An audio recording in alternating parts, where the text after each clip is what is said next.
estamos aquí en una actividad que está encuadrada en la Noche Europea de los Investigadores. Yo soy Silvia Márquez, trabajo en la Unidad de Cultura Científica de la Universidad de Córdoba. En esta actividad, conversaciones en torno a la agricultura que nos cuida, está organizada, como he dicho, dentro de la Noche Europea de los Investigadores, de la cual llevamos 10 años organizando en Córdoba, y se celebra a nivel europeo, pero desde aquí lo que tratamos de hacer es sacar la investigación que realizan nuestros investigadores e investigadoras en la Universidad de Córdoba y compartirla con la ciudadanía. Una de las apuestas que hacemos es sacar esas actividades un poco de ruta por la provincia, porque como hablaba con Paco, la intención es no quedarnos solo en la ciudad. Entonces, este tipo de conversaciones por la provincia lo que buscan es hacer la Noche de los Investigadores más inclusiva a nivel territorial y que no quede relegada a eso, a las actividades que hacemos en la ciudad, que se concentran todas entre el 24 y el 25 de septiembre. En este caso, pensamos en una conversación en torno a un tema tan esencial en nuestra tierra como es la agricultura, tanto a nivel económico como a nivel social y medioambiental, y quisimos establecer una conversación entre la universidad, los investigadores de la universidad y algunas empresas en torno a una agricultura más sostenible que permita la permanencia de un sector agrícola capaz de alimentar al mundo a la vez que de conservar o no agotar todos los recursos disponibles.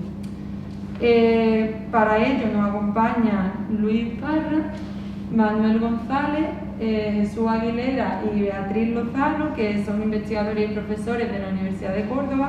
Forman parte de un proyecto europeo que se llama River Farming, que está financiado por la Comisión Europea y, bueno, que después lo contaréis vosotros mejor, básicamente consiste en un cambio de paradigma en la agricultura europea a través de la diversificación de cultivos, es decir, combinar distintos cultivos en una misma explotación para obtener beneficios medioambientales y puede que económicos, y prácticas sostenibles como la reducción de insumos, ¿no? Tratar de consumir y de utilizar en esas explotaciones pues menos agua, menos fertilizantes y demás.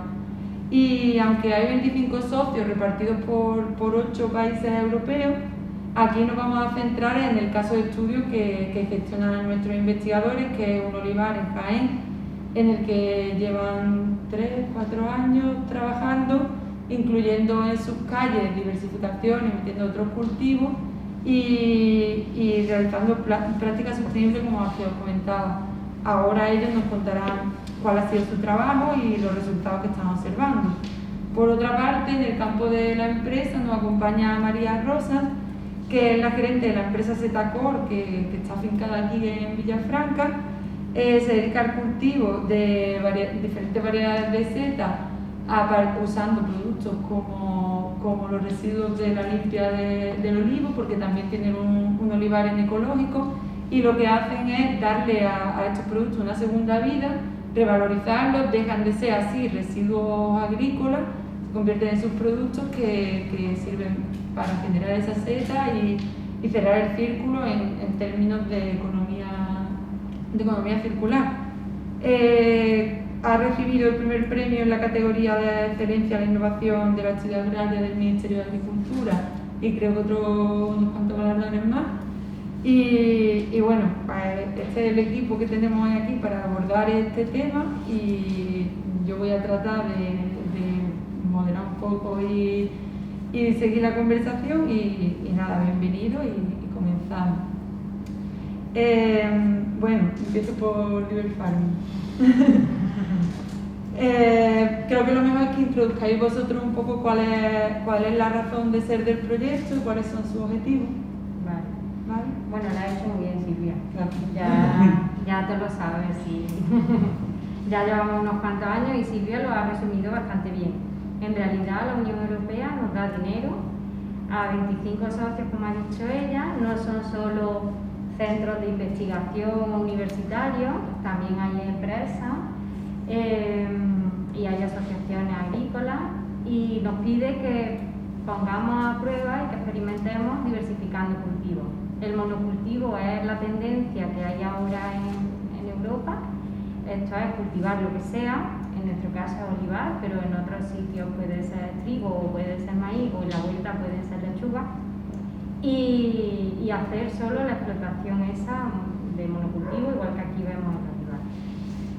Pretenden que diversifiquemos el cultivo que tenemos, en nuestro caso el olivar, que probemos, que ensayemos, para conseguir, como ha dicho ella, beneficios ambientales, que tenemos que buscar a ver cuáles conseguimos, y también económicos, ¿vale? Entonces la Unión Europea no va muy perdida y pretende saber cómo de rentable puede ser introducir esa diversificación. En nuestro caso es olivar de secano, olivar tradicional, pues lo típico que podemos ver por aquí, el marco convencional, y sabéis que entre olivo y olivo hay mucho espacio y ahí diversificamos. De forma muy resumida, en principio teníamos que hacerlo así porque el proyecto lo estipuló así, de esa manera. Nosotros no decidimos lo que pusimos entre medias de las calles, lo consultamos, y agricultores y expertos, investigadores especialistas, creamos una sesión de trabajo y entre todos decidimos. Y surgió para que probáramos la combinación avena-beza y la lavandín. Y nosotros también quisimos probar, eso fue lo que salió de la reunión, azafrán. Entonces eso es lo que nosotros hemos probado. Y con idea de ver cómo mejoramos pues las propiedades del suelo, o del tema de la cosecha, o cómo mejoramos, que ha dicho Paco el alcalde un poco, el tema de las emisiones de carbono, incluso el secuestro, eso también lo estamos analizando, la capacidad de secuestrar suelo, si aumenta o no, de secuestrar carbono en el suelo, y luego pues su producción, su rentabilidad y sus cosas. Han venido con nosotros a la siembra y lo han acompañado y lo han visto. Y ya llevamos pues 3 años, ¿no? Este es el cuarto. 4 años probando, claro, porque ya el primero fue los primeros meses hasta que implantamos, y luego ya el proyecto se termina el año que viene. Vale, genial. Ahora si queréis después entramos más en profundidad en la diversificación y demás. María, y tú nos introduces un poco la historia del Zetacor y cómo esa interacción entre olivar y seta. Vale. Pues bueno, yo soy bióloga, soy botánica, y recién acabada la carrera decidí montar la empresa prácticamente, y empecé a sembrar en torno a los 22 años, una cosa así, y hasta hoy.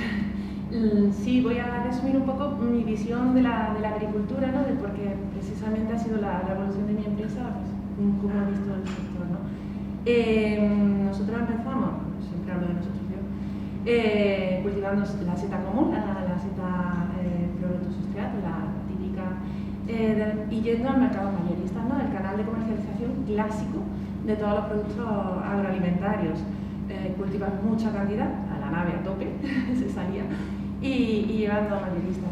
Este canal de comercialización nos dimos cuenta en pocos meses que para pequeños productores no es rentable. Entonces decidimos reinventarnos, sacar registro sanitario y empezar a vender hostelería. Y estuvimos 10 años vendiendo hostelería, muy bien. La verdad es que reconozco que por mi carácter personal, inquieta, me gusta cambiar. Y nos llegó un proyecto de cooperación internacional en Marruecos, ayudar a mujeres que cultivaran setas allí como motor de desarrollo y económico, y estuvimos allí un año. Y cuando volví, pues ya decidí cambiar un poco la visión, dedicarme también a ayudar a otras personas en otros países. Gracias a eso he podido visitar pues Níger, Chile, Mozambique hace un par de años, un montón de países. Y a la hora de retomar los cultivos decidí que no quería hacer lo mismo que hace todo el mundo, ¿no? Ya que había venido y había probado durante 10 años esto, pues decidí disfrutar, ¿no? Y empezar a cultivar especies raras. Es cierto que la venta no es tanto como antiguamente, pero disfruto una barbaridad. Estoy cultivando especies que en otros países, en Australia, a lo mejor se están empezando a cultivar y yo soy la única que lo estoy haciendo aquí en España. Y especies súper bonitas que me paso el día haciendo las fotos vendiéndolas.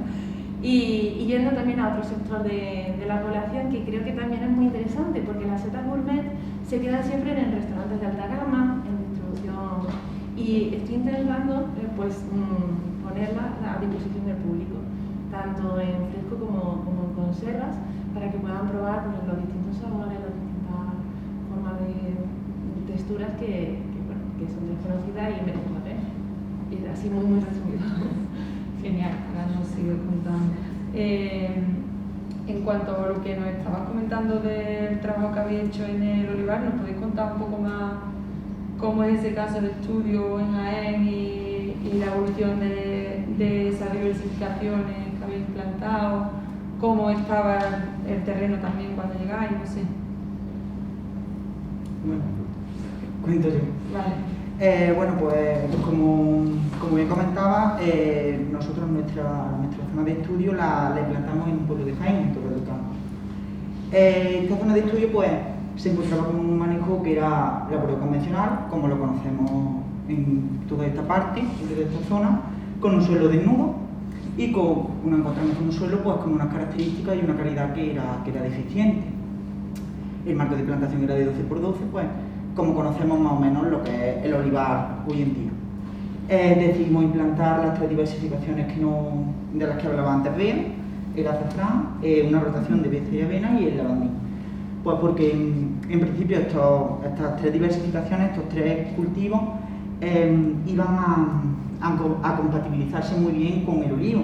Son cultivos pues que, por ejemplo, el lavandín, debido a las propiedades que tiene, pues con respecto a la atracción de diferentes especies, aumento de la biodiversidad, son especies también necesitan muy poca cantidad de agua, entonces pues con respecto al clima que tenemos aquí en Andalucía, pues creímos que eran idóneas. Bueno, pues empezamos a cultivarla y empezamos a diversificar. Establecimos un laboreo, un mínimo laboreo en el caso de la beza, pues para la hora de cosecharla, y un no laboreo. Y esa ha sido un poco la estrategia que hemos seguido a la hora de trabajar allí en Torre del Campo. Perfecto. Y María, nos contaban lo de las especies de setas que había introducido nuevas y los canales gourmet y demás, pero ¿cuáles crees que son? No nos has contado el tema del olivar y de las prácticas que lleváis a cabo. ¿Cuál crees que es la principal o las principales innovaciones que está desarrollando en el campo? Sí, pues bueno, la principal es que he intentado, el olivar lo adquirimos unos 10 años después de haber empezado la empresa, llevo 20 años cultivando, y el objetivo era integrarlo. Nos gusta la agricultura, hay que admitirlo, y queríamos hacer siempre cosas distintas y integrarlo. Y haciendo pues, experimentos de varios tipos, logramos que algunos de los subproductos del olivar, hay otros que no funcionan, sí producían setas. Y estamos utilizando las hojas de los olivos, entre otros productos mezclados, no solo las hojas, para producir muchas de nuestras especies. Y cuando ya han terminado de producir la cosecha, si os pasáis por Paso del Cruce, veréis un olivar con unas calles llenas de bolsas, o sea, bolsas sin plástico ya. El plástico lo llevamos a reciclar. Llena de todo sustrato de setas que se está allí degradando, y de esa manera, entre que no labramos, solamente hacemos siega de procesadora, y la incorporación de esa materia orgánica, en los últimos análisis hemos duplicado la materia orgánica del suelo allí, que bueno, ellos dirán con más datos. La campiña necesita materia orgánica, o sea, está pidiendo a gritos materia orgánica, no estamos quedando sin suelo, y hombre, duplicar la materia orgánica en nuestro suelo para mí es un orgullo. Después tenemos pequeños detalles que creo que también son importantes. Nosotros no hacemos fertirriego. El fertirriego es muy fácil. Metes en la bomba de agua nutrientes y ya tienes el campo abonado, sin tener que fumigar, sin tener que hacer nada. Pero eso hace que imaginaros en agosto, 45 grados, la única gota de líquido que puedan beber las aves está intoxicada con esos nutrientes, ese abono que tienen los productos fitosanitarios. Hay una mortandad de aves y de animales en la campiña tremendo, que nosotros, nuestro río es con agua. Y después tenemos, como no todos los goteros caen justamente en el árbol, pues hemos aprovechado y hacemos pequeñas puentecitas para que puedan beber. De hecho, además nos sirven de testigo de que la línea va bien. Ponemos piedras para que no solo sean las aves, sino anfibios las que puedan beber. Y es impresionante el tema de las abejas, que están sensibles, ¿no? Que se están perdiendo. Ver una manta negra de abejas bebiendo en nuestros goteros en verano, para nosotros también nos gusta mucho, ¿no? Aparte de eso, de intentar tener los lindes con un poquito de biodiversidad, queremos incrementarla. Tenemos un pequeño arroyo que en lugar de quemar, como hemos visto en algunos sitios en la campiña, pues nosotros mantenemos la vegetación y queremos mejorarla también. Mejoramos el vaso todos los años, que todos los años se nos mata.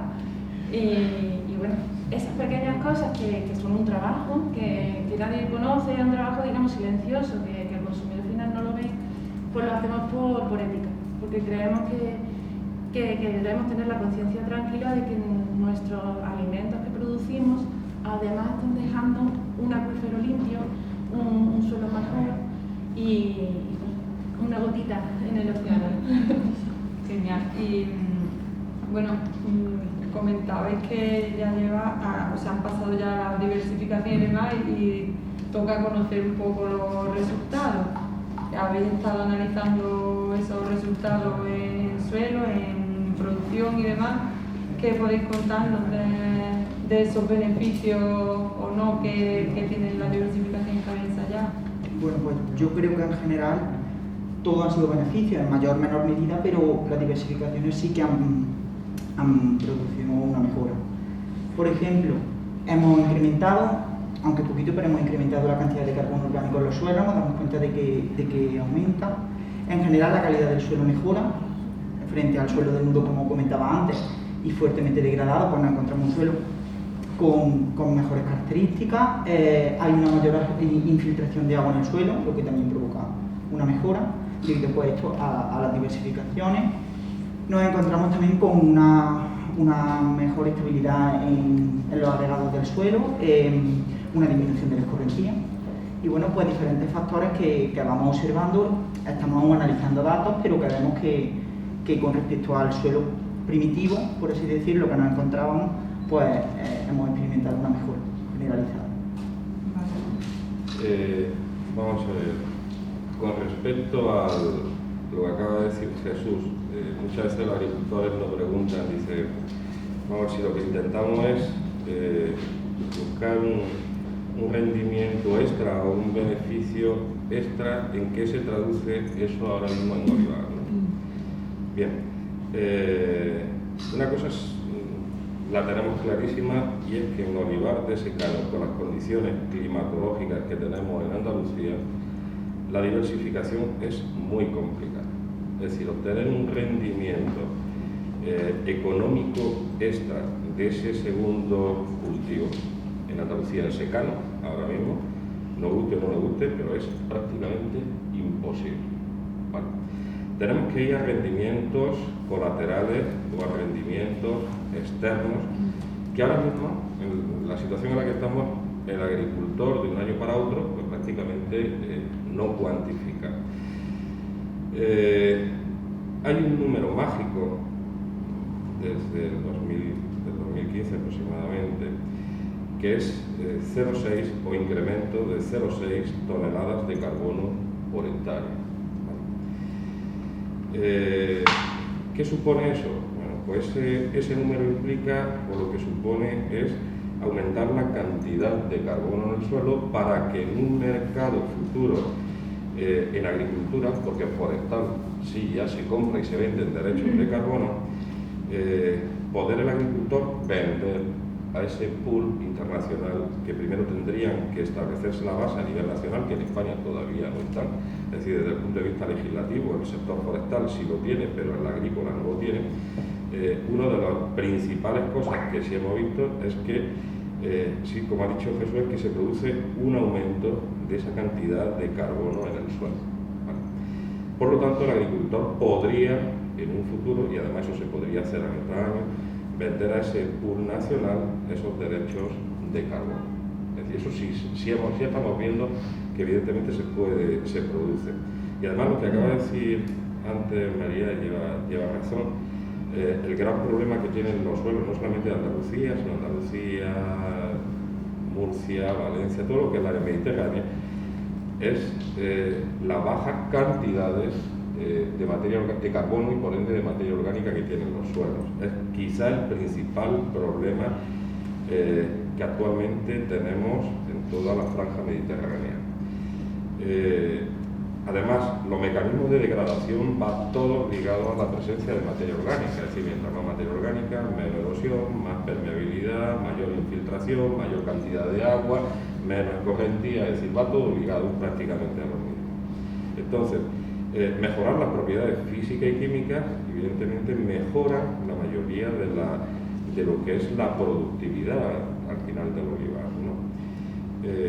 Quizá un agricultor no valore que haya una porosidad de un 5% más en el suelo no suponga nada, pero un 5% puede implicar que se almacenen en ese suelo 10, 15 o 20 litros más que en condiciones normales no tendría, y que ese agua en principio estaría disponible para que se abasteciera lo que es el cultivo principal, en este caso, por ejemplo, de olivar o de otros cultivos, se podría aplicar exactamente igual.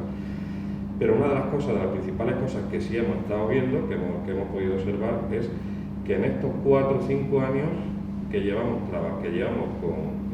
con esta diversificación, aunque la rentabilidad de ese segundo cultivo no sea lo que inicialmente se esperaba, pero sí se está produciendo un cambio en las propiedades físicas, químicas del suelo, que vemos que evidentemente tienden hacia un aumento en esa característica, derivada también de un aumento de la biodiversidad que evidentemente tiene el sustrato. ¿De cuánto estamos hablando en el tiempo que llevamos con la experimentación? Pues bueno, en algunos casos, ¿vale?, podríamos estar hablando ya de aumentos de hasta un 3, un 4% de lo que inicialmente teníamos. Es decir, en primer lugar hemos roto los procesos de degradación que se estaban produciendo de manera por el laboreo convencional, y a continuación se está produciendo una mejora de esas propiedades físico-químicas del suelo, ¿vale? Tengan en cuenta una cosa, que las principales, o la mayoría de las zonas agrícolas en áreas mediterráneas, es decir, son que, bueno, salvo determinadas zonas o determinadas áreas, la mayoría están en procesos de una degradación continua, debido básicamente al manejo que se está haciendo sobre ellas. Esto implica, evidentemente, que hay que romper con lo que tradicionalmente se estaba haciendo. Eso ya nadie, creo que se dedique a cuestiones agrícolas lo duda. Es decir, sabemos que esto no puede seguir de la manera que está porque es insostenible. Es decir, puede seguir con cultivo hidropónico, con añadiéndole todos los fertilizantes que queráis, podemos hacer todo lo que queramos, pero eso llega un momento en que no va a ser capaz de producir más, va a afectar a la producción, ¿vale? Si lo que intentamos es aumentar la producción y mejorar las propiedades, pues evidentemente hay que hacer algo. La diversificación, concretamente la que nosotros hemos hecho en Olivar, tiene una ventaja, es que, por ejemplo, los costes de mantenimiento básicamente son muy bajos, es decir, no es un coste adicional para el agricultor. Sin embargo, creemos que la capacidad que tienen esos suelos de mejorar y de producir, es decir, aunque ahora mismo llevamos poco tiempo con eso, de aumentar la producción, pues evidentemente es alta. Una cuestión sí quería decir, y es que estamos viendo cómo no se ha producido una reducción en la producción del cultivo principal, que eso ya es importante. Es decir, mantener un segundo cultivo, manteniendo la producción reduciendo además los costes de explotación, porque hemos pasado de un laboreo convencional a prácticamente un laboreo, y además mejoramos las propiedades físicas químicas del suelo, y dentro de al poco años tener la posibilidad de poder vender esos derechos de carbono, pues evidentemente las circunstancias, por la verdad, es que cambian mucho, ¿vale?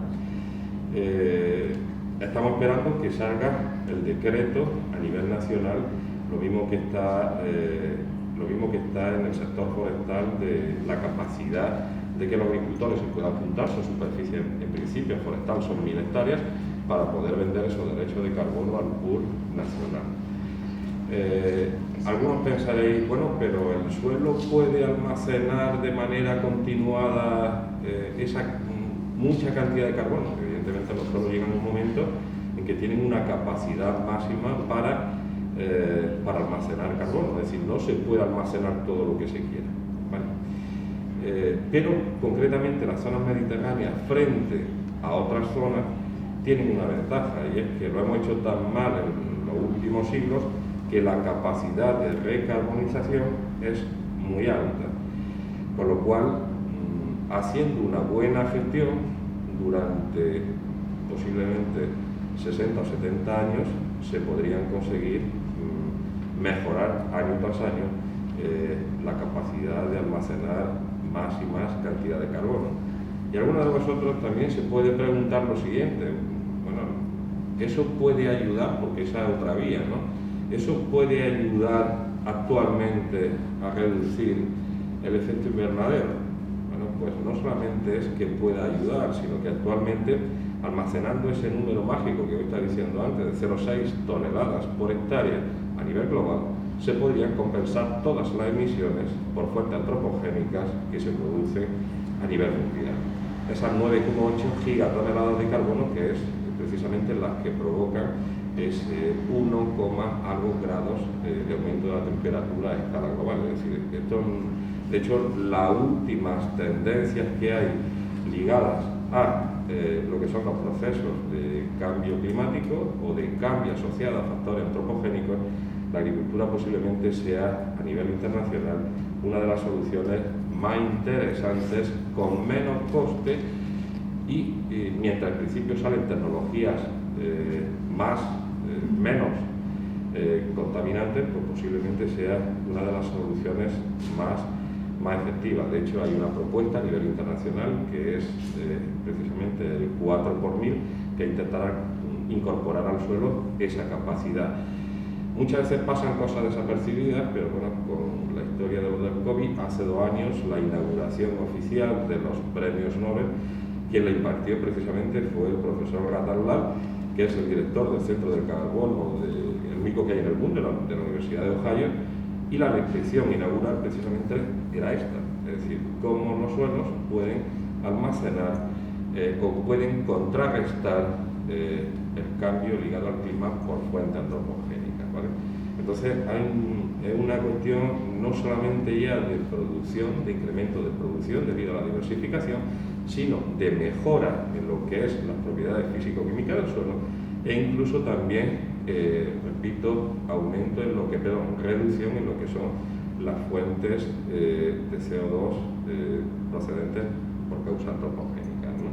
Entonces no es una cosa puntual, sino que hay muchos factores colaterales que evidentemente dan una mejora o hacen que esto que estamos haciendo, pues evidentemente, pues sea más que interesante, ¿no? De hecho, mi próxima pregunta era que, teniendo en cuenta el último informe del panel de expertos sobre cambio climático y las previsiones un poco desoladoras de emisiones de gases de efecto invernadero y demás, cómo la agricultura, o si la agricultura tenía un papel importante a la hora de hacer frente a eso. No solo importante. Actualmente, si queremos si queremos seguir el mismo ritmo de vida que tenemos actualmente, porque si queremos queremos renunciar a determinadas cosas, pero queremos que además sea coste cero, ahora mismo salvo cuestiones de geoingeniería, es decir, cosas que evidentemente no estamos aquí para hablar de ellas, además son cosas muy poco... todo pasa por la agricultura, por el uso del suelo y por el cambio de manejo del suelo. Es decir, no hay otra... Ahora mismo, a nivel internacional, no se barajan otras cosas, básicamente por una razón, porque todo, si no queremos ir a fuentes de producción energética, que son los principales productores de CO2, no tenemos que ir a fuentes que en principio son muy caras para la mayoría de los países que se quedan dentro de lo que vamos a llamar, lo que hablamos del primer y segundo mundo, ¿no?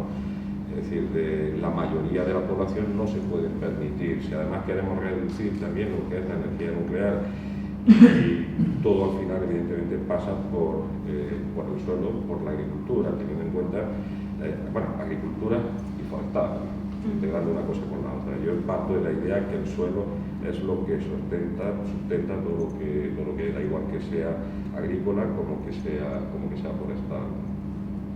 Y María, tú nos has estado contando las prácticas que llevas a cabo, nos has dicho también por un tema ético y demás. ¿Fue difícil empezar a llevar a cabo como agricultora estas prácticas o cómo cambiar del manejo tradicional a incluir estas prácticas sostenibles? Sí, pues llevo toda la vida sintiendo que voy a contracorriente. Además, se une el factor de que nosotros no tenemos tradición familiar olivarera y hemos pagado a la novata ciertas cosas del manejo. Hemos perdido productividad, aunque en realidad el ser ecológico convencional, la productividad no se nota tanto. Si se hace un manejo correcto, no se nota tanto. Lo que sí alrededor ver que todo el manejo que se hace es contrario al tuyo, o sea, no diferente, incluso contrario. Y ver que estamos en una sociedad en la que no se valora ese trabajo. De hecho, si hablamos de aceite, nuestro aceite, el aceite somos los mejores productores del mundo de aceite, se lo consumen en otros países y nosotros lo importamos de terceros con garantías sanitarias diferentes. Y te da un poco de rabia decir que nuestra calidad se va afuera y las personas de aquí no valoran el esfuerzo que hacemos los que queremos hacer las cosas diferentes. Y quedó claro que como decía Luis, todos los beneficios ambientales, que al final son beneficios sociales también que tiene.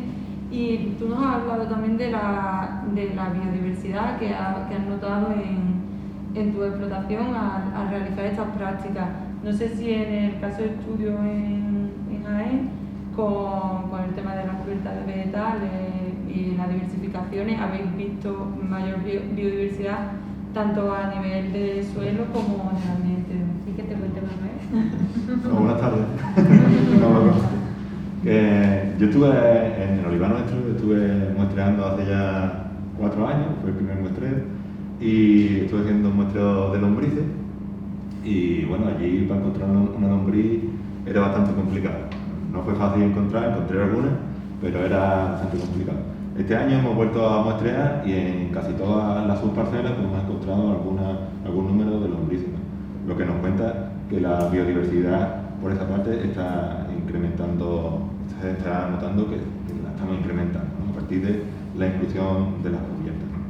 Yo os cuento un poco el diseño experimental que hicimos, y es que nosotros tenemos una zona de control donde hacemos un manejo convencional y luego en otras parcelas cercanas pues intercalamos los cultivos entre los olivos y ahí comparamos unos manejos y otros, ¿no? Pero nosotros también tenemos una parcela justo al lado donde se aplica otra técnica de manejo que es el no laboreo mediante la aplicación de herbicidas. Esa práctica no está dentro del proyecto, pero nosotros en nuestro grupo de investigación pues la estamos trabajando, y yo de hecho hace poco pues leí mi tesis y ahí también, entonces me gusta también contarla para un poco contar y demostrar que esa técnica de manejo pues tampoco es la alternativa al laboreo convencional, porque tiene incluso peores resultados y mayores problemas que el manejo convencional. En cuanto a lo que preguntaba Silvia, pues nosotros sí hemos visto ciertas mejoras en la calidad de nuestro suelo.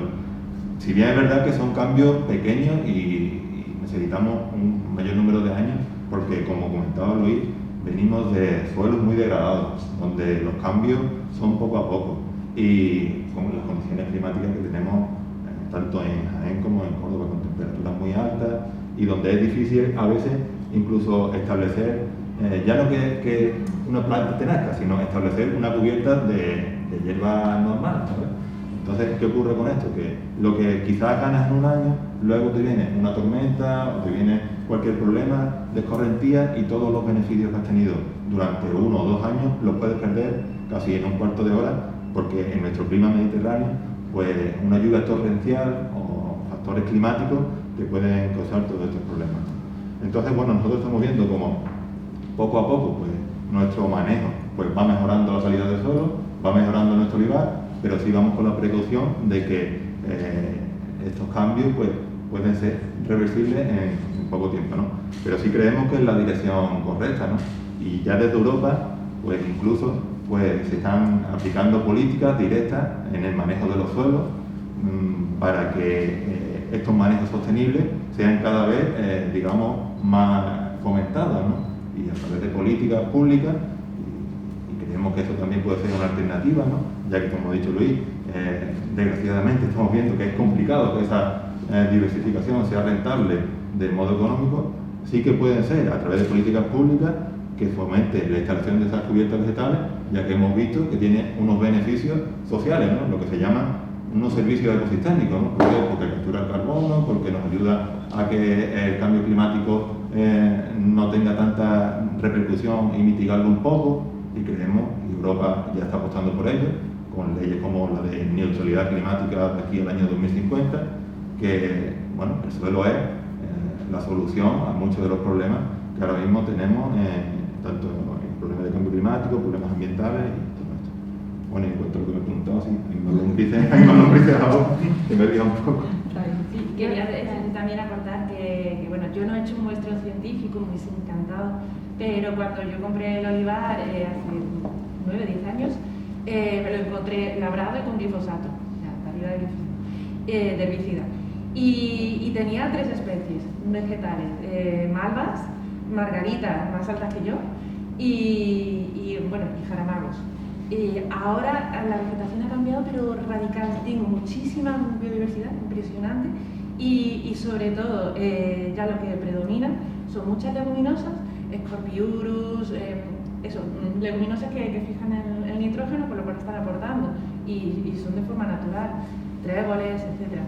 Y también cereales, bromus, que se agostan ellos solos a principio de temporada, o sea y además son de bajo porte. O sea que yo quiero pensar que incluso con este manejo dentro de X años lo mismo no tengo ni que desbrozar, porque tengo una pradera natural que se ha formado de forma natural y con un montón de biodiversidad. Lombrices, puedo alucinar, culebras y bueno, cosas curiosas. Lo mío es una grillita de 5 hectáreas, no es nada, pero estamos dentro de un coto de caza y ya se está empezando a difundir que allí hay más perdices, que allí hay más codornices. Ya se empieza de que el manejo se empieza a notar. Yo quería también apuntar una cosa que ha dicho antes María de pasada y ahora a raíz de la biodiversidad es lo que ella contaba. Es cierto lo que estamos hablando, ¿no? Nuestras diversificaciones nos está costando mucho trabajo porque el clima no nos ha dejado unos años que funcionen, la sequía no nos ha dejado, otros años ha sido eso, unas lluvias más intensas nos han estropeado lo que había, pero necesitamos que el proyecto se termine el año que viene, nosotros dejaremos las experiencias funcionar porque necesitamos más tiempo. Aquel olivar, el tuyo te lo encontraste así, María, el nuestro está bastante degradado, nos sorprendemos de cómo producen las aceitunas. Entonces, como dice Manuel, es que ni las malas hierbas, naturalmente y de forma espontánea, les cuesta trabajo también salir. Pero María dice, después de 10 años yo tengo tal variedad y tengo mi biodiversidad aumentada. Y eso es muy importante en el olivar también, en todos los cultivos es importante, pero en el olivar es muy importante por el tema de la erosión. Luis ha dicho que si el carbono del suelo aumenta, el suelo es capaz de resistir mejor ante la erosión, y es cierto, pero una cubierta ayuda mucho. Tú has dicho, mi arroyo aparece colmatado todos los años. Al final se colmata de los sedimentos de tus vecinos, de donde venga el agua que te colmatan el arroyo. Ese es un problema que es muy grande que tenemos en el suelo mediterráneo, y en el olivar más todavía. El color del río es ese color porque es de todo el suelo que arrastra desde donde viene. Entonces, y está turbio por eso, no por otra cosa. Yo a los alumnos se lo digo, mi madre refiere, y casi todos aquí la conocéis, que ella se bañaba en el río. Yo eso lo veo ahora impensable, no te bañas en el río, yo lo lleva hasta sucio. Entonces, yo qué sé, que son efectos que necesitan un poquito de tiempo, que son cosas que el agricultor no ve, que no le puedes decir al agricultor de un año al siguiente, sí, mira, ha reducido la erosión tanto. La erosión te puede volver a aumentar un año, es cierto, pero a un medio plazo sí que es verdad que el agricultor ha perdido un suelo con unos nutrientes, y si quiere que su olivar produzca, se los tiene que añadir. Si consigue fijar el suelo y además que tenga carbono, que tenga especies que sean capaces de fijar nitrógeno, se lo está ahorrando. Su olivar va a ser más productivo. Entonces, como conclusión, que a nosotros todavía nos queda que entregar datos este mes de Diver Farming y analizar durante un año, vamos, que nos queda. Pero, ¿qué podemos decir? Señores, las cubiertas que nosotros hemos puesto, rentables a nivel económico por sí solas, en el olivar nosotros no las hemos visto. Primero, que el lavandí necesita 5 años para dar la primera cosecha. El azafrán no nos ha terminado de funcionar bien. Lo otro sí, lo otro ha habido años que la climatología ha venido buena y sí, pero a largo plazo, si tú aumentas tu calidad de tu suelo, va a aumentar tu producción, vas a retener suelo, vas a tener más biodiversidad. Es lo que decía Manuel, eso es lo que se llama, lo que nosotros llamamos los servicios ecosistémicos, y eso, desde el punto que ella se ponga en valor a nivel popular, entonces sí, el agricultor está ganando. Es verdad que las políticas europeas parece que empiezan a moverse ahí, en ese sentido. Yo creo que es la razón del proyecto, el probar cosas para luego decir las subvenciones van orientadas hacia esto o hacia lo otro. Pero el tema de la erosión también es un tema muy importante, que en olivar es un gran problema. El hecho de que no tengas una carga en la que se te pueden perder unos cuantos de olivos, ya estás ganando, se evita esa erosión.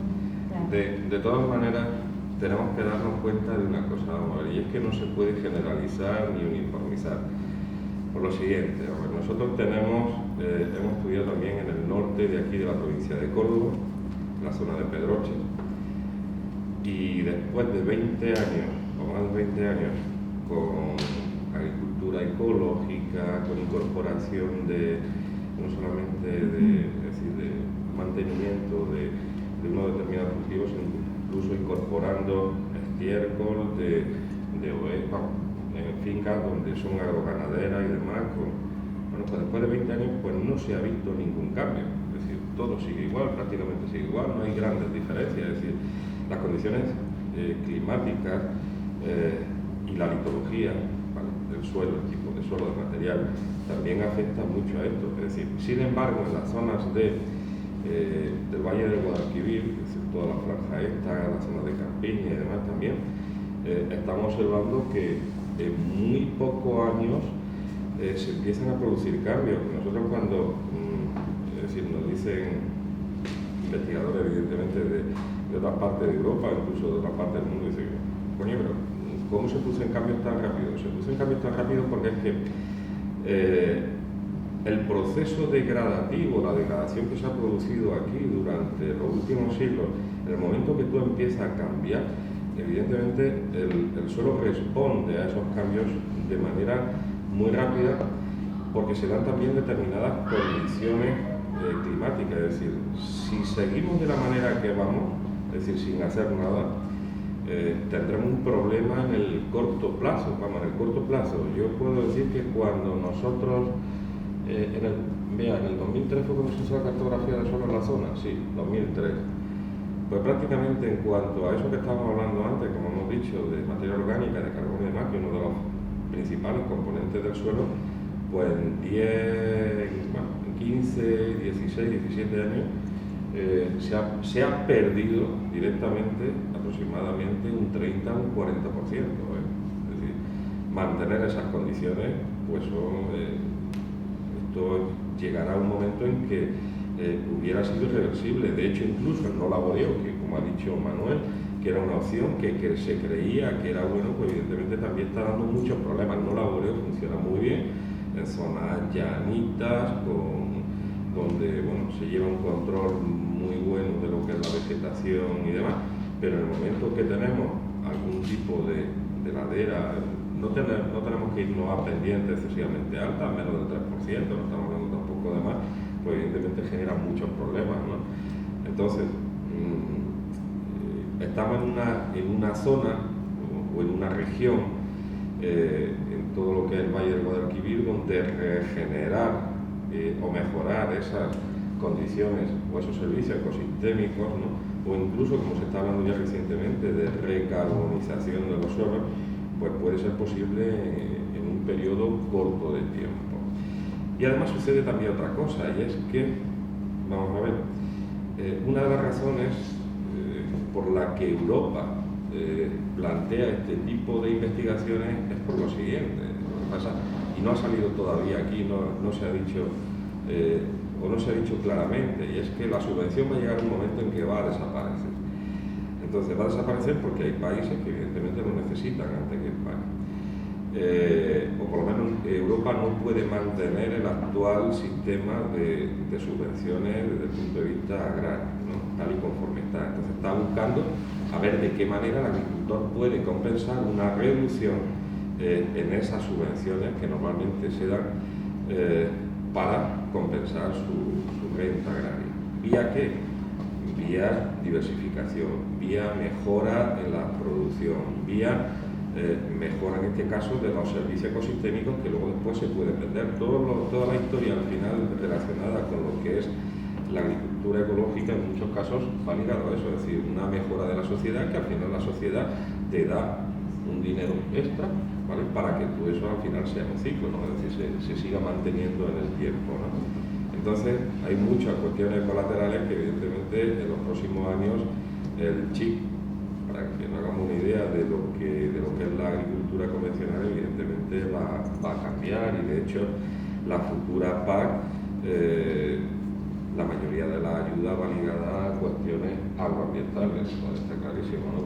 Como ha dicho Manuel antes, ¿no? Y en ese sentido, bueno, se ve con los resultados preliminares que tenéis vosotros, con tu experiencia y demás, que ese tipo de práctica funciona a la hora de aportar esos servicios ecosistémicos de cara a un futuro, a mejorar las condiciones del suelo y demás. ¿Cómo se pone en valor eso? Tú, por ejemplo, que tiras de canales cortos a la hora de comercializar tus productos y demás, ¿cómo pones en valor esa especie de valor añadido? Exacto, yo creo que aquí dos vertientes del mismo problema en realidad. Está la vertiente ambiental, de las prácticas hasta ahora, todas las mejoras que ha habido en el campo de mecanización, de insumos químicos y tal, al final el agricultor no ha visto mayor ingreso, mayor cantidad de ingresos, porque al final se ha vendido su producto más barato y le han pagado menos, y el consumidor final tampoco ha notado el cambio. Y el gran perdedor es el agricultor y el medio ambiente. Y yo veo que bueno, se puede mejorar un poco la PAC, se pueden las ayudas dirigidas más, pero al final yo creo que aquí, y a lo mejor un poco de pesada, ¿no? Yo veo la parte económica, estoy en la empresa. Si después nos vamos al Mercadona, por poner nombres o grandes superficies, y compramos aceite de terceros países, o tomate marroquí o tal, en lugar de irnos a pequeñas tiendas o comprar directamente a los productores, entonces mejoraremos aquellos productores que hacen manejo ecológico, sostenible y tal, y mejoraremos la rentabilidad, o sea, mejorará el medio ambiente y la economía de los agricultores. pero para eso hace falta consumidor, es fundamental. Vale. Y, por ejemplo, vosotros en Diver Farming, igual que María necesita al consumidor, vosotros también necesitáis la comunidad agrícola, ¿no? Para que siga experimentando el día de mañana, cuando acabe el proyecto, también esa diversificación y esas prácticas. No sé si os podéis hablar también del tema de la comunidad de agricultores, de Diver Farming y demás. ¿Cómo estáis gestionando esa relación con los agricultores? Bueno, nosotros estamos intentando dentro del proyecto de investigación crear una comunidad de agricultores que quieran diversificar. Sí es verdad que llegar a los agricultores no es fácil. La muestra está aquí, y creo que habrá pocos agricultores en la sala.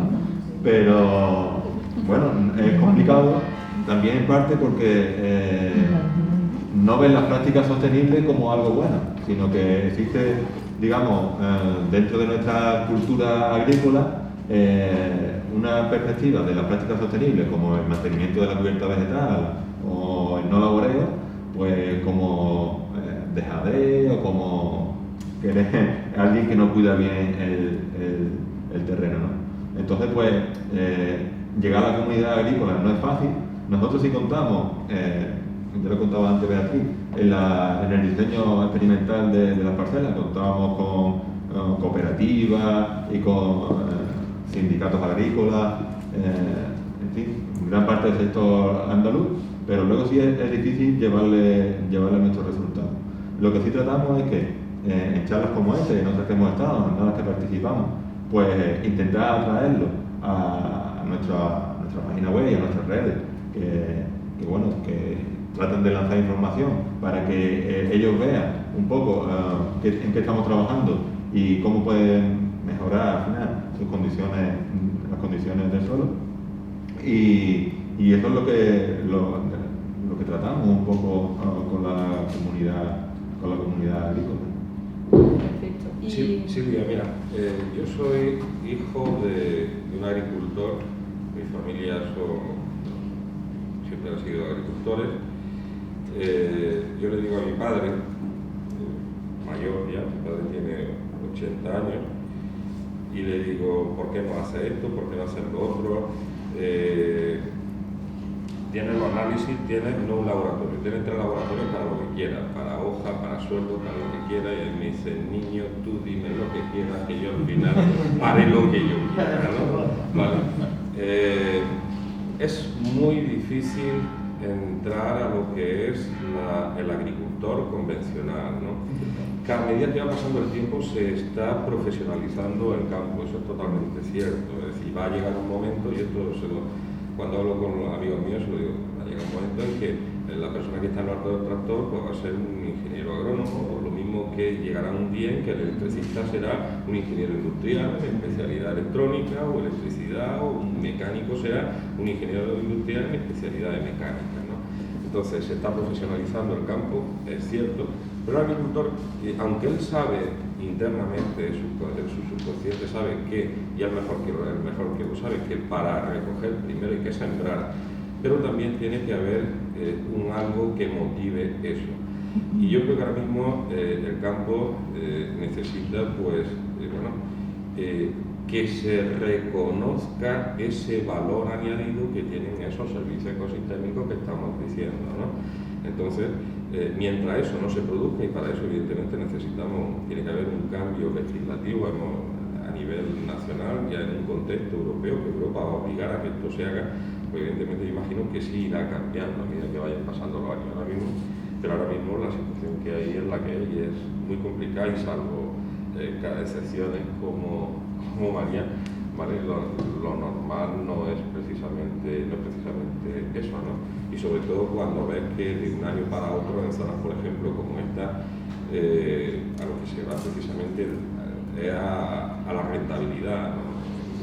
El cereal o el algodón o el trigo me deja menos que el olivar intensivo. El olivar intensivo ahora lo sacamos porque la almendra tiene un precio más alto.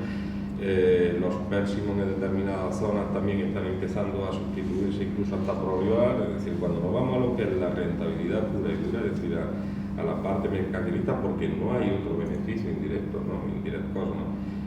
derivado de esa condicionalidad, derivada de esos servicios ecosistémicos, pues evidentemente el agricultor lo que quiere es buscar precisamente eso, un aumento en la rentabilidad de ellos. Entonces es difícil entrar en eso, ¿no? Bueno, yo espero que poco a poco con iniciativas y proyectos como este, y si se llegan a dar esos cambios legislativos y esos apoyos para que se lleven a cabo este tipo de prácticas agrícolas, la investigación ya estará hecha. De todas maneras, quiero decir una cosa, Europa yo creo que lo tiene muy claro. Yo al principio, cuando nosotros empezamos con este proyecto, la Universidad de Córdoba es uno de esos 25 grupos que constituye Diverfarming, pero Diverfarming es uno de los 6 o 7 proyectos que Europa ha lanzado prácticamente con la misma temática a nivel europeo. Y cuando Europa una de las cosas que precisamente no se caracteriza por tirar el dinero, y cuando repartido en 7, 8, 9 proyectos se gasta 100 millones de euros para intentar ver qué solución se le puede dar a esto, Europa en ese sentido lo tiene muy claro, ¿vale? Entonces vamos a ver lo que pasa también a nivel de los diferentes países, y además no solamente centrado en un cultivo, sino centrado prácticamente en todos los cultivos, teniendo en cuenta todas las variables climáticas de Europa, tanto del norte como del sur, como de la parte central, es decir, analizando absolutamente todas las variables para intentar dar respuesta a la situación, a una nueva situación donde además la población Europa, por ejemplo, se está envejeciendo, pero a nivel internacional la población está aumentando. No sé si podemos intervenir. Sí, yo iba a decir que espero que con la visión que nos han dado desde Diverfarming y desde Setacor en esta conversación os haya quedado un poco claro cómo se encuentra el tema, y que a partir de ahora sí se abría el turno de palabras y ninguno de vosotros tenéis nada más que añadir y podemos hablar todos. O sea que me ha adelantado, ¿no? No, pero No, yo creo que se están tratando temas muy complicados, ¿no? Yo trabajo también en la universidad, además precisamente en un proyecto de tecnificación del olivar, que estoy como en el otro, pero yo estoy muy convencida de la necesidad de cuidar del medio ambiente y de la diversidad y todo esto. Me surge la duda de por qué habéis propuesto como caso español, no sé si español o andaluz, el tema del olivar de sierra, ¿no? O el olivar convencional, cuando está habiendo esta conversión tan fuerte que estamos viendo, por ejemplo, en la campiña, ¿no? De que se está yendo a un olivar totalmente distinto y que está poniendo como muy en peligro, no sé, cuando habláis de la ayuda y de tal, no sé si la finalidad es, me imagino que es múltiple del proyecto, y que por una parte está ver todos los beneficios ecosistémicos que estáis comentando, la acumulación del carbono, ver si hay posibilidad de renta alternativa o de compensar de alguna forma, ¿no? Pero ¿por qué precisamente eso? ¿Por qué elegiste? Pero no es de sierra, es de secano. Es con una poquita de pendiente porque no hay llano. Pero estoy hablando de olivar tradicional. De olivar tradicional. Cuando la conversión va a intensivo, súper intensivo, a una velocidad. Pero porque tiene regadío. Pero es que. Bueno, ahora también hay intensivo de secano. Hay intensivo de secano. Hay intensivo de secano. Vamos a ver, porque nosotros cuando nos juntamos al proyecto, nosotros tradicionalmente habíamos trabajado, de hecho cuando hemos trabajado en olivar, hemos trabajado en olivar de secano, ¿no? Pero el coordinador del proyecto, cuando estuvo hablando con nosotros, una de las cosas que nos planteó era precisamente en cultivos que fueran mayoritarios, pero que pudieran tener problemas en el corto medio plazo. Es decir, evidentemente el olivar de regadío no tiene ese problema, el superintensivo tampoco tiene problema, las plantaciones que se están haciendo ahora de multiparietal, incluso en seto, en secano, también están dando buenos resultados. El problema es el no llegar a un agotamiento de lo que es el suelo sin la adición de insumos, es decir, no añadir tampoco grandes cantidades de abono, reducir costes, es decir, que sea un poco entrar en un equilibrio entre lo que es la producción y la mejora de lo que son las propiedades físico-químicas del suelo, ¿vale? De esto, evidentemente, una persona que tiene una finca de, por ejemplo, insectos, con regadío, ni le hables que no quiere, que le da igual. Pasa lo mismo que una persona, por ejemplo, en un invernadero con determinados cultivos que prácticamente tampoco hay suelo, ¿no? Es decir, la rentabilidad va por otros caminos. Entonces, donde a nosotros se nos planteó fue precisamente el olivar que pudiera tener problemas. Sabemos, de hecho, por ejemplo, que el olivar en pendiente o de sierra va a tener mucho, ese tipo de olivar, por el mantenimiento incluso de la gente en esa zona, va a tener infinidad de ayuda. El problema está en la situación intermedia, el que no llega al olivar dependiente, pero que está en un cultivo tradicional, en zonas donde además son de secano y donde evidentemente la degradación del suelo es altísima. Yo antes pensaba que estábamos en una situación muy difícil desde el punto de vista de degradación, pero por ejemplo, el otro día nos llega, Manuel lo puede comentar, nos llega una fotografía de unos compañeros de túnel donde tienen olivos con una densidad de 20 y tantos árboles, 30 y tantos árboles por hectárea, y aquello es un desierto. Entonces decimos, muchas veces te queda la cosa de decir, bueno, pues no estamos tan mal, ¿no? Pero luego después, mal de mucho consuelo de, ¿cómo se dice el dicho? Lo que sí es cierto es que desde el punto de vista físico-químico, muchos de los suelos, sobre todo de secano, en laboreo convencional, donde se ha tenido la olivar centenario, las propiedades de esos suelos actualmente son malísimas. Es decir, no sabemos en algunos casos cómo se puede mantener ese olivar allí. Sí lo sabemos. Sí sabemos que, bueno, que al final lo que pasa es que debajo tenemos, o en superficie incluso, en determinadas zonas, lo que tenemos es un horizonte con una característica determinada que es el que más o menos mantiene aquello, ¿no? Pero mantenerlo eso de manera continuada en el tiempo sin que se produzca una degradación. A mí me gustaría ver los cultivos, las nuevas plantaciones que se están haciendo desde el punto de vista de propiedades físicas y químicas del suelo en los próximos 10, 15, 20 años en secano, sin la adición de nutrientes, y si en caso de que sea laboreo convencional, ¿cómo evolucionaría eso? No, yo creo que, vamos, que a mí una de las cosas que más me ha impactado, y no recuerdo en qué contexto era, pero he oído hablar de 60, 70 años vista, ¿no? Hoy por hoy, a mí me parece que hablar de una perspectiva de más de 5 o 10 años en temas tecnológicos, en temas de cambio, es como entrar en un mundo totalmente que no se sabe, ¿no? De una incertidumbre tremenda, ¿no?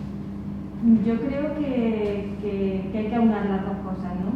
Que hay que aunar la sostenibilidad y, por supuesto, la rentabilidad, porque la gente, si no asume ni técnicas ni asume nada, ¿no? Yo creo que la gente del campo, como de todos sitios, lo que busca es la subsistencia, y si ve que algo es rentable, pues lo acoge y punto, ¿no? Yo creo que esa es la otra parte que os quería preguntar, ¿no? Bueno, aunque habéis comentado algo, ¿no? De que habéis intentado crear un grupo de agricultores para hacerle la transferencia, ¿no? Yo creo que el problema social, por el cambio general de la vida que estamos teniendo, es una cuestión fundamental a tener en cuenta en todos estos casos, ¿no? Porque posiblemente a lo mejor una solución a ese olivar que está ahí, si finalmente lo que estamos buscando es rendimiento ecosistémico o servicios ecosistémicos, quizás no sea diversificar, sino ir al monte primitivo, ¿no? O a una situación más naturalizada y dedicar la renta a pagar ese tipo de servicios, ¿no? O valorar más esas cosas, ¿no? Yo creo que el cambio tiene que ser como muy global, ¿no? Y sobre todo incluir aspectos sociales, ¿no? Que yo creo que la sociedad es algo que está también cambiando a una velocidad, y tanto en el mundo rural como en la ciudad, ¿no? Que está habiendo muchos cambios, ¿no?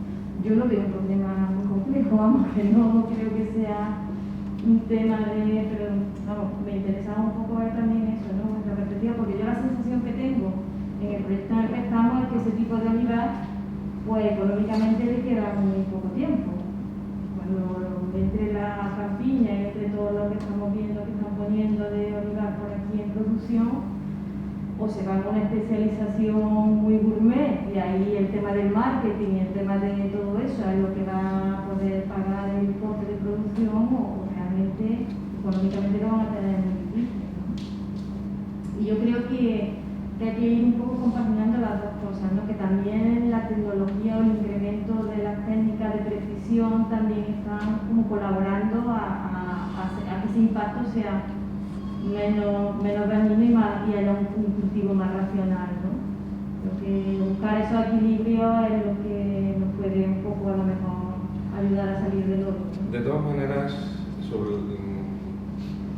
me parece acertado lo que estás diciendo, pero hay un problema, yo por lo menos que llevo viendo desde hace muchos años, y es que la parcelación o el poner de acuerdo a grupos de agricultores para hacer determinadas cosas es muy complicado, es dificilísimo. Es decir, y de investigadores, también. No solo de agricultores, de investigadores también tienen que entonces poner en práctica determinadas cuestiones, determinados mecanismos, manejos, usos, lo que queráis, ¿no? Es prácticamente imposible. Es decir, yo creo que aquí en Andalucía siempre se ha hablado muchas veces, ¿no? de la renta de los agricultores, pero al final te das cuenta que hay mucha microparcelación, y frente a eso es que prácticamente es imposible hacer políticas efectivas que afecten directamente, por ejemplo, como tú estabas diciendo antes, ¿no? al precio y a la producción de manera global, ¿no? Entonces, esto evidentemente va a tener que cambiar porque los costes hay que reducirlos. El agricultor lo sabe, cada vez, por ejemplo, en el caso del olivar hay más aceite,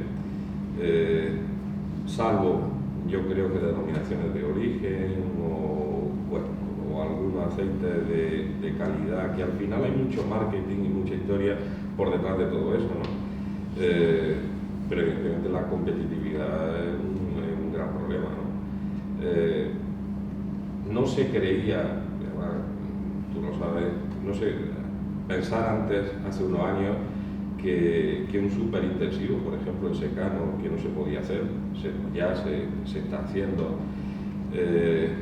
Se están metiendo muchas especies de manera en la misma parcela también, que parece que la producción aumenta cuando hay multivarietal.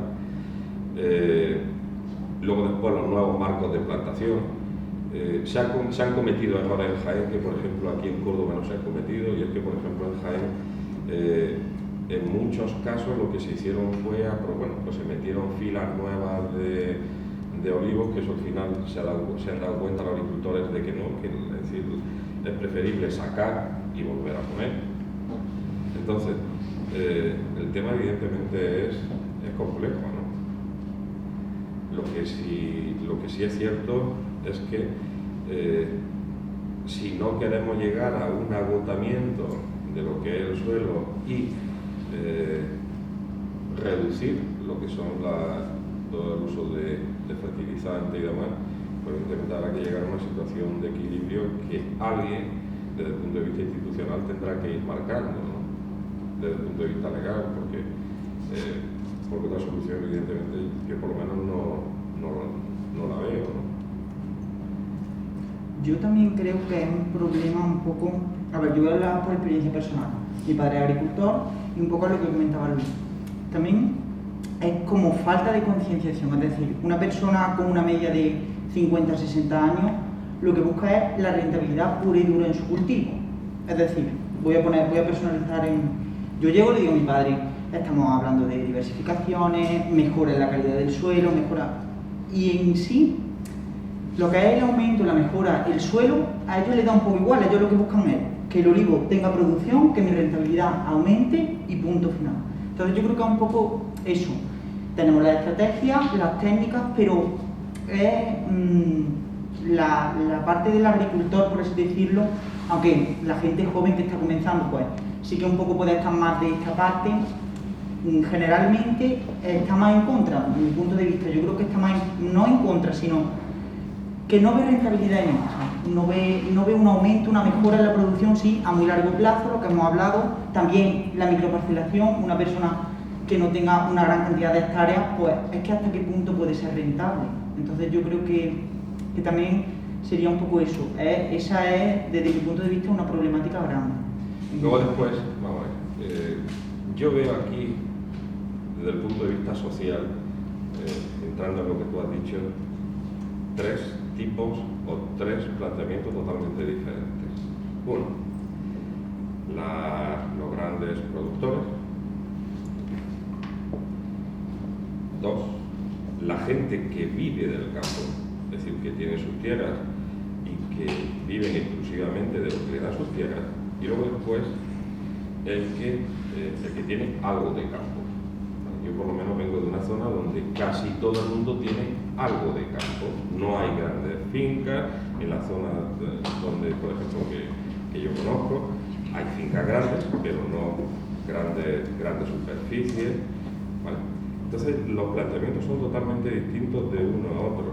A mí me ha llegado a decir mi padre ya tiene 80 años, se sigue montando su tractor, nosotros vivimos del campo, mi abuelo tiene una fábrica de aceite.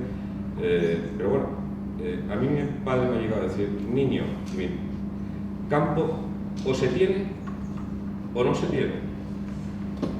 Pero tal y conforme está actualmente esto, buscarle una rentabilidad al campo, una persona que no viva del campo, es decir, que no esté en el campo continuamente, lo que me quiere decir, o se tiene mucho campo o te cuesta al final terminar costándote el dinero, por mucha historia que termine así, ¿vale? Salvo que, por ejemplo, como hay en muchos sitios donde, bueno, pues la familia, cuando llega la época de la aceituna, se van los 4, los 5, echan 10 fines de semana y las vacaciones y se cogen su campo y demás, ¿no?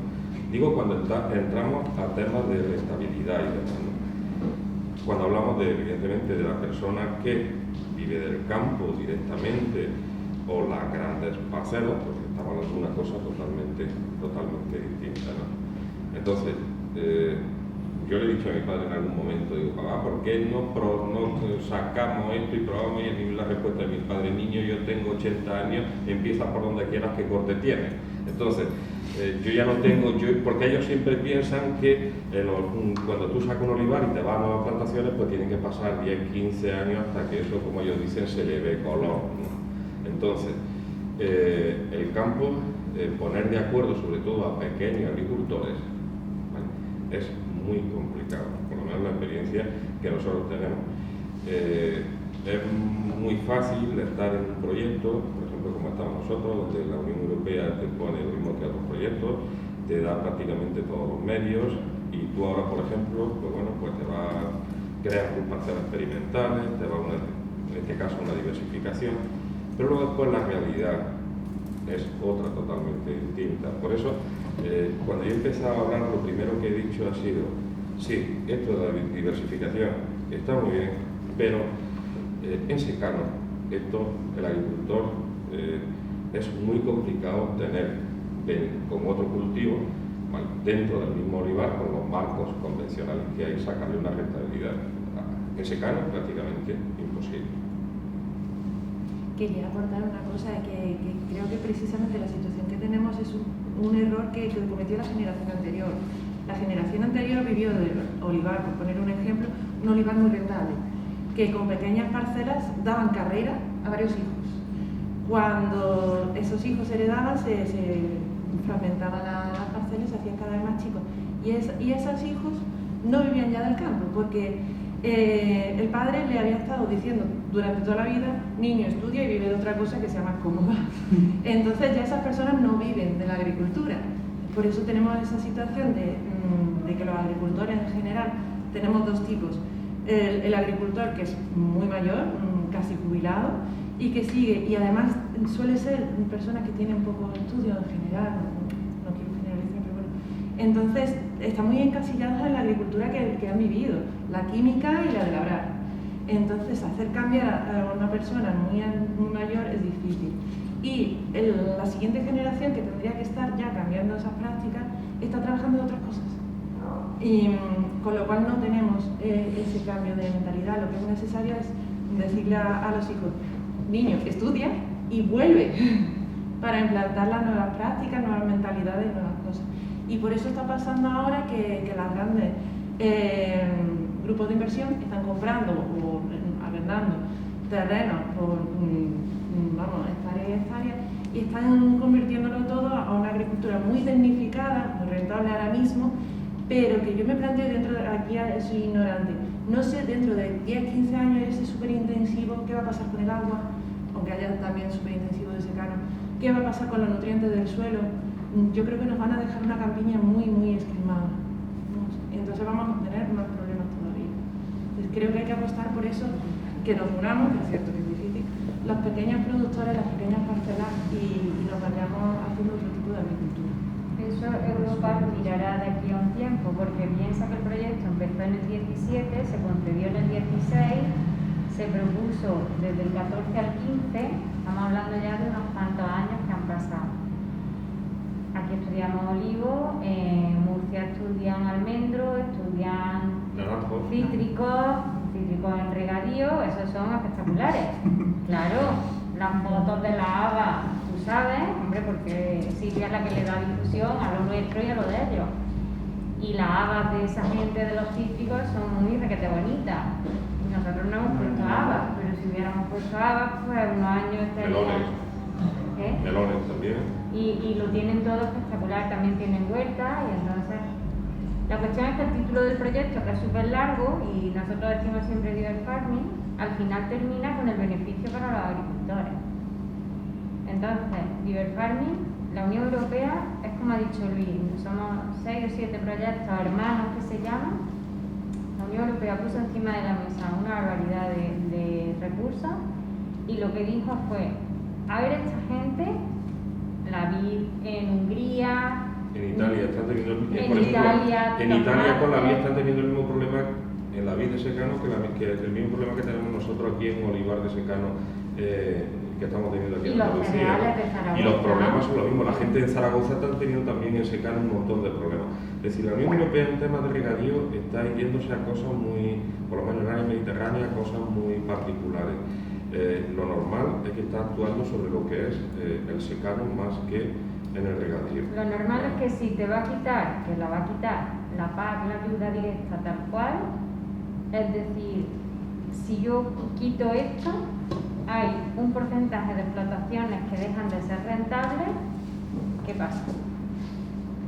Vamos a probar, por ejemplo, aquí vamos a probar a diversificar. Esa gente ¿en qué trabajan?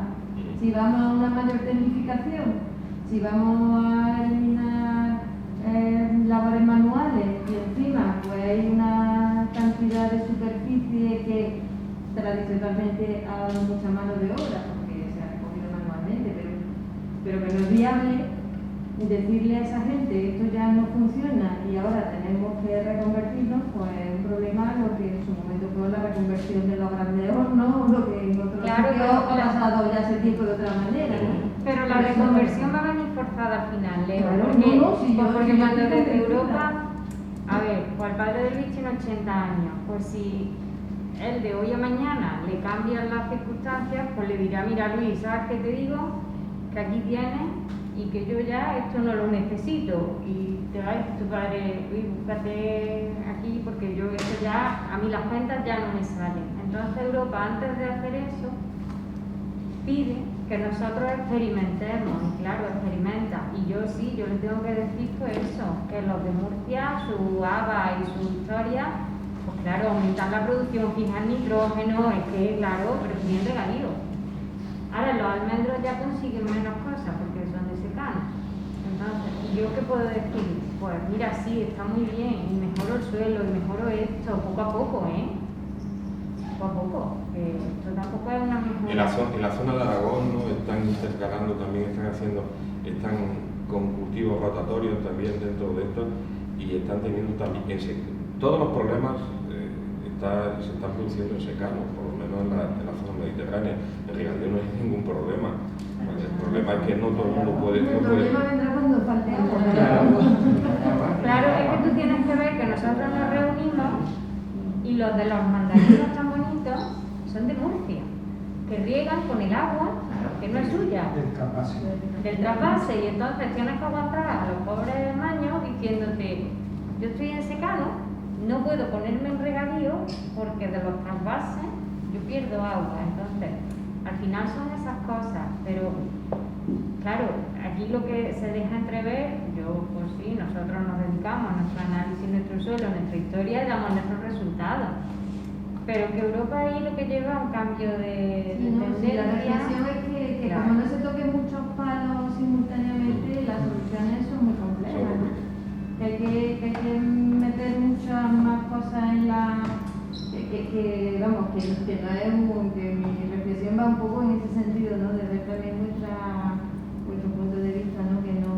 Que Europa puede decir muy pronto: vale, pues esta gente que tiene olivar, pues vale, pues que siembra otra cosa y ya tiene la ganancia del olivar y de la haba, por ejemplo, pues ya tiene dos. Pues venga, vamos a ver si esto funciona, que le voy a quitar una poquita de subvención y le digo que sabía con lo otro. No, nosotros tenemos que decir que producción, no. Ahora, si tú consigues lo que María en 10 años, porque tú decías de los 5 o 6 años ya, pero es que nosotros hemos estado cogiendo muestras. En mayo me parece que estuvimos así, y los cambios se empiezan a ver, y cuando podamos analizar los suelos de María, pues veremos los cambios, pero claro... Pero si a mí no me cabe ninguna duda de que cultivando así el suelo y el ecosistema mejora.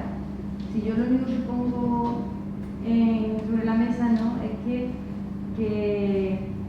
para buscar soluciones para esa zona, las soluciones tienen que ser como más globales, tienen que incluir más cosas, ¿no? Que tú no puedes decir, bueno, si toda la sociedad se pone de acuerdo en que porque tú estés mejorando tu suelo se te va a pagar, pero eso también es difícil de que toda la sociedad, no solamente los consumidores, sino que toda la sociedad, bien, pues tú mantén tu suelo y nosotros te pagamos por mantener tu suelo, ¿no? El problema es que no es tu suelo, es que lo que yo haga en el suelo al final le afecta también al que no tiene suelo. Claro. Yo creo que hay como dos vías, ¿no? La que tú comentas de los consumidores, ¿no? Que te pueden exigir este producto, quiero que sea sostenible y que cumpla con una serie de medidas. Yo participo en una asociación y en un proyecto de agricultura ecológica donde vendemos directamente al consumidor y donde ellos tienen un compromiso con nosotros y nosotros un compromiso con ellos, y eso es algo minoritario socialmente, actualmente, y que tardará mucho si llega el cambio a producirse, o vía políticas públicas, donde se genera una serie de políticas donde al agricultor se le da X dinero porque mantenga una serie de condiciones en su cultivo. Y hacia eso es lo que parece que las políticas europeas, con diferentes, comenté antes, la ley de neutralidad climática o otro tipo de serie de leyes, incluso que hacen especial atención al suelo en sí, que están mirando hacia el suelo y hacia el agricultor. Y por esa vía sí es posible que ciertos cambios se den, porque cuando al agricultor le toque la subvención y le digan, para tener la subvención tiene que hacer esto, ahí creo yo que a un agricultor que es difícil de llegar y a nosotros nos cuesta muchísimo a la hora de cambiar cualquier tipo de práctica, por esa vía sí creo que es posible llegarlo. Creo que puede ser una posible solución, pero claro, no se le puede llevar al agricultor a unos problemas y hay que estudiarlo antes y hay que ver si es viable, no viable o qué tipo de problemas pues tenemos. Y yo creo que esas son las dos vías principales a la hora de cambiar un poco el modelo que tenemos. También quiero decir que bueno, estamos hablando de eso, de subvenciones, de la PAC y tal. Creo que también una de las soluciones sería dignificar el trabajo de los agricultores, que su trabajo no esté subvencionado. Una actividad agrícola o una actividad económica tiene que ser rentable por sí misma. Y yo creo que una de las soluciones pasa por regular la cadena de valores a la hora de las ventas, que eso el Ministerio empezó a hacerlo, después se quedó allá todo el grupo de intermediarios que se están quedando los beneficios del agricultor, en lugar de hablar de darle una subvención o una ayuda para que sea rentable. yo creo que es más digno que tu actividad sea rentable Claro, posible. yo estoy totalmente de acuerdo contigo, pero ahora mismo y en el corto plazo eso es totalmente inviable, porque no existe una concienciación donde se esté dispuesto a pagar X más porque cumpla una serie de requisitos ambientales de tu producto. Y otra cosa es penalizar, no quiero decir multa pero los costes que están generando para la sociedad, los costes indirectos de contaminar acuíferos, de las malas prácticas, que además están asumidas y normalizadas, cuando en realidad están colmatando embalses, están eutrofizando el agua, contaminando acuíferos. Hay pueblos que se han tenido que abastecer por agua en cisterna, de camión en cisterna. ¿Eso quién lo paga? Eso es un coste que estamos pagando los consumidores al final, la sociedad, generada por una mala praxis. Entonces ya quizás no es cuestión de subvencionar una buena práctica, sino ver los costes que realmente se está produciendo por malas prácticas. Bueno, Europa ya está llegando sobre una cosa también que ha dicho ella. Europa está también ya empezando a obligar, por lo menos en determinados países, porque España está un poco, es decir, está por debajo desde el punto de vista reglamentario con respecto a determinados países, está empezando ya a obligar estudios de impacto ambiental cuando se producen cambios de uso y cambios de manejo en parcelas agrícolas, con lo cual tienes que al final presentarle una situación de un estado preoperacional, es decir, antes de producirse el cambio, operacional mientras se está cambiando y luego después de mantenimiento o de desmantelamiento, porque muchas veces puedes pensar que puede ahora tener un tipo de cultivo y llegados 10 años, como tú has dicho, que no se puede hablar de largo plazo, sino que hablar de 5 o 10 años, que incluso a lo mejor sería mucho, de plantear eso con mejoras medioambientales y con cómo solucionar los problemas en caso de que se produjeran, que es un poco lo que ha planteado Mariano. Entonces, ahora mismo, el futuro, pues la verdad es que es un poco incierto.